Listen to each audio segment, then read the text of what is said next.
Hey guys, what's up? It's Gustavo here. In this video, I want to talk to you about the 3 Universe 7 Gods of Destruction. I'm going to tell you what each one of them did for their universe, their backstory, and who's the most powerful among them. Is Beerus really all that powerful compared to the other Hakaishins from his universe? Let's find out right now. Stay tuned to the channel and let's jump into the video.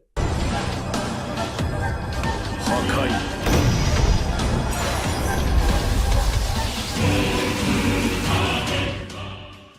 So get this, there used to be 3 generations of destruction gods across the 12 universes, and we just found out that the current generation of Hakaishins is actually the 3rd. This means that each universe hosted at least 2 other destruction gods, besides the ones we already know of. The same goes for Universe 7, meaning that before Beerus came to be Universe 7's destruction god, there were 2 other bigwig deities, and one of those gods was actually Beerus' master, who taught him along with Beast. Thankfully, we already know who these gods are, and we've seen a bit of each one, which gives us an idea of how each one of them is important to Universe 7 and reflects on their power levels. But what did each of these gods do for Universe 7, and who's the strongest among them? I'm gonna spill the beans right now, but before we get into that, I gotta let you know where I got all this info, cool? Well, I'm chattering about Dragon Ball Hakai here, which for those who are out of the loop, is one of the biggest Dragon Ball stories out in the world. And in this story, Goku turns into a god of destruction. Being a god of destruction, Goku's getting into all sorts of wicked adventures and discovering a whole bunch about the multiverse. And among these things is this dope info about the generation of gods that I'm yapping about in this video. If you aren't hip to Dragon Ball Hakai and you're kinda into knowing more, head to our website that's popping up on the screen. Over there you'll be able to find all the chapters of the story. As of the time I'm making this video, there are almost 30 chapters out, so go ahead and read. There's loads of stuff for you to enjoy.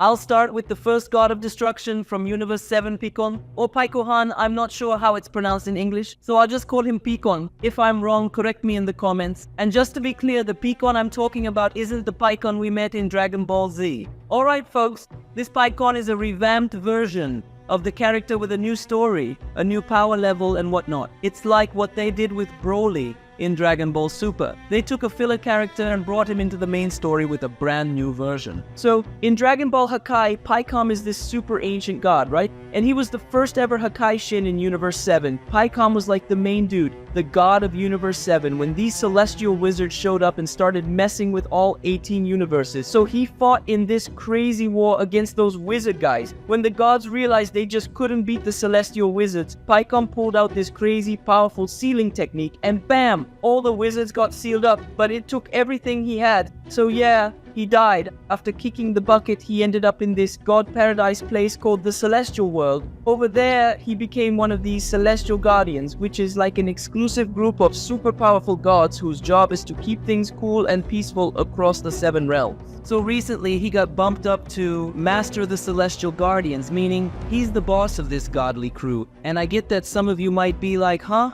When it comes to all this heavenly realm stuff and whatnot, but what you gotta grasp from this vid is that Paikom's part of a super badass squad and he's top dog. Now, talking about Pikon's power, it's said in Dragon Ball Hakai that the first gen of gods of destruction is usually the strongest of all. So, if Pikon's part of that group, it means when he was a god of destruction, he was stronger than most of today's gods of destruction. And considering he was the main dude behind sealing the heavenly wizards, he's probably one of the strongest or maybe even the strongest god of destruction from his generation. If that's the case, Pikon might just be the most powerful god of destruction there ever was. Meaning, there might not have been a stronger god of destruction than him. But even if he isn't the strongest of his gen, he was at least one of the strongest. That much is pretty much a given. So the second Hakaishin that ever existed in Universe 7 was this dude named Terran, who was Pikon's student and also Beerus' mentor, so you could say he's kind of like a middleman. Terran's an original character from Dragon Ball Hakai, and we got to know him better in Dragon Ball Hakai Special, the Beerus story. It's like a side story to Dragon Ball Hakai, but it's got connections to the main story. If you want to check out this story, you can do that on our website, tibakai.com. The story's all finished up and all the chapters are there for you to read. So, Taran was this model god of destruction, right? He took his job as a Hakaishin super seriously. One thing that made Taran stand out was that he got along really well with his Kaioshin, and because of that, they worked together and in harmony for the greater good of the universe. And with these chill gods, Universe 7 was all about balance. Taran was so successful that he kind of made the other gods jelly, especially this second Hakaishin of Universe 6 named Goroga, who had been his rival for ages. Goroga hatched this scheme to screw Taran over, and sadly, it ended up causing Taran's death. We only saw Taran throw down for real once, when he KO'd a demon that attacked Beerus' home planet. But it looks like he didn't even come close to using his full power in that fight, so it's hard to measure his total power. But considering Taran was a super dedicated god to his job, he probably put a lot of effort into training too. So I think we can guess he wasn't some weak god compared to the average Hakaishin. We know that after Taran died, he went to the celestial world and became a celestial guardian, but sadly he got killed during the attack on the celestial guardians, and now his body is being used as a host for one of the mages. But yeah, that's pretty much all we know about Taran, the second god of destruction from Universe 7.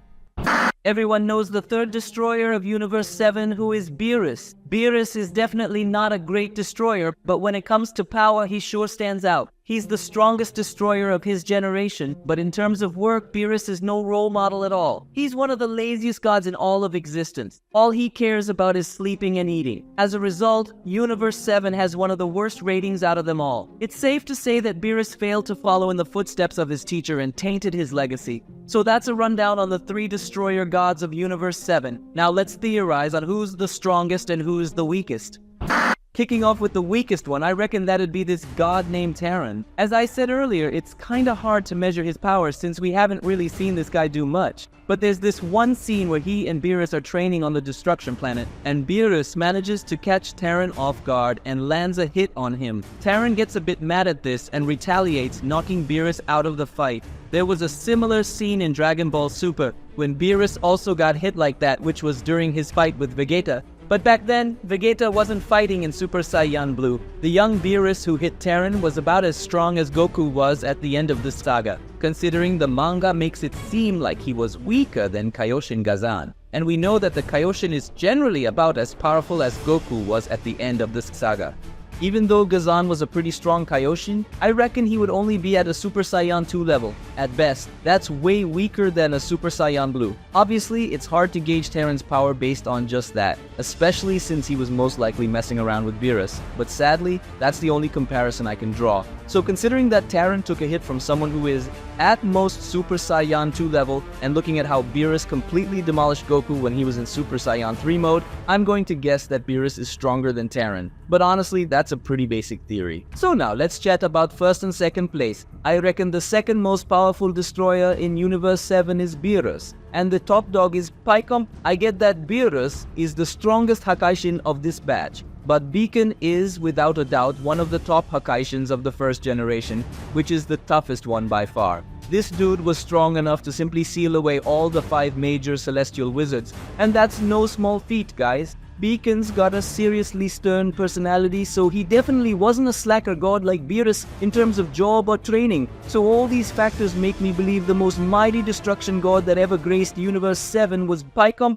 So that's all I wanted to talk about in this video. Do you think Pycom is really more powerful than Beerus? Has Beerus actually surpassed his master Taran? Sadly, it's kinda tough to confirm this stuff right now. But who knows, maybe one day, Dragon Ball Hakai will address this topic more directly and make it clear to us how this power ranking really works. If you like this video, hit that like button and subscribe to the channel as we aim for 200,000 subscribers. See you next time. Bye.